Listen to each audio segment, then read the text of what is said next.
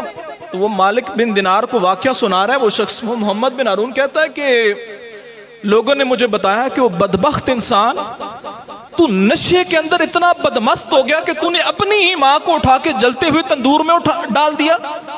وہ شخص اب نشہ اس کا اتر چکا ہے, وہ رو رہا ہے, وہ چیختا ہے, چلاتا ہے, اور لوگوں سے کہتا ہے کہ تم نے رات کو مجھے کیوں نہیں بتایا, مجھ سے اتنا بڑا گناہ سرزد ہو گیا, کم سے کم میں اپنی والدہ کے جنازے کو کندھا تو دے لیتا, کم سے کم اپنی والدہ کا آخری دیدار تو کر لیتا. جب لوگوں سے اس نے یہ بات کی نا تو لوگوں نے کہا کہ تیری جب ماں مر رہی تھی, آخری سانسوں میں تھی, تو اس نے ایک وصیت کی تھی کہ میرے جنازے کو میرا بیٹا کندھا نہ دے. تو نے جو اس کی نافرمانی کی نا, میرے جنازے کو میرا بیٹا کندھا نہ دے, میرے مرتے چہرے کو میرا بیٹا دیکھ نہ سکے. تو ہم نے اس کی وصیت کے مطابق اس کو راتوں رات دفن کر دیا. اب جب اس کو پتا چلا ساری بات تو وہ شخص محمد بن ہارون کہنے لگا کہ میری ماں کی جب وصیت میرے سامنے آئی تو میں سر تا پیر لرز گیا. میں نے اپنا وہ ہاتھ جس ہاتھ سے ماں کو مارا تھا جسم سے جدا کر دیا, کاٹ دیا, علیحدہ کر دیا, اپنے آپ کو سزا دی, سارے کے سارے گناہ چھوڑ دیے اور یہاں آ کے نماز روزے میں مشغول ہو گیا. تو اب وہ شخص مالک بن دینار سے کہنے لگا کہ اے مالک بن دینار, اب وہ بندہ جب اس نے سارا واقعہ مالک بن دینار کو بتایا, اب رو رہا ہے وہ بندہ. مالک بن دینار نے سارا واقعہ سنا, یہ بھی افسردہ ہو گئے. اب مالک بن دینار کو وہ بندہ کہنے لگا کہ اے مالک بن دینار, تم اللہ کے نیک بندے ہو, 60 حج تم نے اللہ کی بارگاہ میں کیے, مجھے بتاؤ کہ کیا میرا اللہ میرا یہ گناہ بخش دے گا یا نہیں. تو مالک بن دینار کہتے ہیں میں نے بھی اس کے چہرے پہ زور سے چماٹا مارا اور اس کو کہا بدبختہ, تیرا یہ گناہ کوئی بخشش والا ہے, یہ تیرا گناہ نہیں بخشا جا سکتا. وہ بندہ روتا روتا چلا گیا. مالک بن دینار کہتے ہیں میں بھی واپس آ گیا. جب واپس آیا نا, رات کو سویا, تو پھر رات کو خواب آئی اور ایک آواز آئی کہ اے مالک بن دینار, تو اس بندے کو وہ 24 سال سے کوشش کر رہا تھا معافیہ مانگنے کی, تو نے اس بندے کو چانٹا بھی مارا اور اس کو یہ بھی کہہ دیا کہ تیری اب جو توبہ ہے وہ قبول نہیں ہے, تو اس بندے کو تو میری بارگاہ سے دور کرایا. وہ تو پریشان ہو گیا, افسردہ ہو گیا. تو مالک بن دینار کہتے ہیں کہ یا الہ العالمین, ایسا کیسے ممکن ہے, ایسے بندے کی کیسے بخشش ہو سکتی ہے. تو اب غیب سے آواز آئی کہ اے مالک بن دینار, اس بندے کی بخشش بھی ہم اس کی ماں ہی کے صدقے میں کریں گے. جس ماں کو اس نے تندور میں ڈالا نا, اسی ماں کے صدقے اس کے بیٹے کی بخشش کریں گے. مالک بن دینار نے کہا کہ وہ کیسے. اب غیب سے آواز آئی کہ اے مالک بن دینار, جب قیامت کا میدان لگا ہوا ہوگا, ہر بندہ وہاں موجود ہوگا, یہ بندہ بھی جب قیامت کے میدان میں لایا جائے گا, اس کو جہنم میں جانے کا حکم سنا دیا جائے گا کہ جہنم میں چلے جاؤ. اس کی والدہ بھی, اس کی ماں بھی وہیں موجود ہوگی. اب یہ بندہ, اس کی ماں نے اسے معاف نہیں کیا ہوگا, ظاہر سی بات ہے اتنا بڑا گناہ کیا, اس کی ماں نے اسے معاف نہیں کیا ہوگا, تو اسے جہنم میں جانے کا حکم سنا دیا جائے گا. اب جب جہنم میں جا رہا ہوگا نا, تو رو کے اب اس ٹائم ماں سے فریاد کرے گا کہ اے میری ماں, مجھ سے غلطی ہو گئی, مجھے معاف کر دے, وگرنہ یہ فرشتے مجھے ابھی جہنم کی آگ میں ڈال دیں گے. اب وہ جا رہا ہوگا لیکن ماں خاموش کھڑی بیٹے کو دیکھ رہی ہے. بیٹا جہنم کی طرف جا رہا ہے اور بار بار پلٹ کے پیچھے اپنی والدہ کو دیکھ رہا ہے کہ ابھی میری ماں مجھے معاف کر دے گی, ابھی میری ماں مجھے معاف کر دے گی. اب غیب سے آواز آتی ہے کہ اے مالک بن دینار, اس ماں کو اپنے اس بیٹے پہ اس آخری لمحے میں ترس آ جائے گا. جب ترس آئے گا تو ماں رب کی بارگاہ میں عرض کرے گی اے الہ العالمین, میں نے اپنے بیٹے کو معاف کیا, تو بھی اس کو معاف کر. اندازہ لگائیے, اب جب اس کو ماں معاف کر دے گی تو پھر رب تبارک و تعالیٰ بھی اس بیٹے کو معاف کر دے گا, اس بندے کو معاف کر کے اس کو جنت میں بھیج دیا جائے گا. گفتگو بہت ساری تھی لیکن چونکہ ٹائم تھوڑا ہے, ماشاءاللہ حضرت صاحب بھی موجود ہیں خطاب کرنے کے لیے, تو میں آخری 2-3 باتیں آپ سے یہی گزارش کروں گا کہ یہ ایسا گناہ ہے جس طرح کہ میں نے آپ کو بتایا, اس کی سزا دنیا کے اندر انسان کو مل جاتی ہے. تو لہٰذا ہم سب نے کوشش کرنی ہے, حدیث مبارک ہما جنتک و نارک, چیز ایک ہے, آپ اس چیز کے ذریعے جنت میں بھی جا سکتے ہیں, دوزخ میں بھی, مرضی آپ کی ہے. ٹھیک ہے, 40-50 گزار چکے ہیں, تو جو 10-15-20 سال رہ گئے ہیں بس اتنے ہی ہیں. زندگی گزر تو ہر بندے نے جانا ہے. تو لہٰذا حضور نے فرمایا یہی دونوں تیرے لیے جنت بھی ہیں اور دوزخ بھی ہیں. اگر ان کی خدمت کرو گے تو جنت میں چلے جاؤ گے، اگر ان کی خدمت نہیں کرو گے، ان کی ناراضگی مول لوگے تو پھر جہنم میں جاؤ گے۔ اور جو والدین کا نافرمان ہوتا ہے، جب قبر میں اس کو رکھا جاتا ہے تو قبر اس طرح اس کو آپس میں دباتی ہے، اس طرح اتنے زور سے کہ اس کی ایک طرف کی پسلیاں دوسری پسلیوں میں اور دوسری پسلیاں پہلی پسلیوں میں پیوست ہو جاتی ہیں۔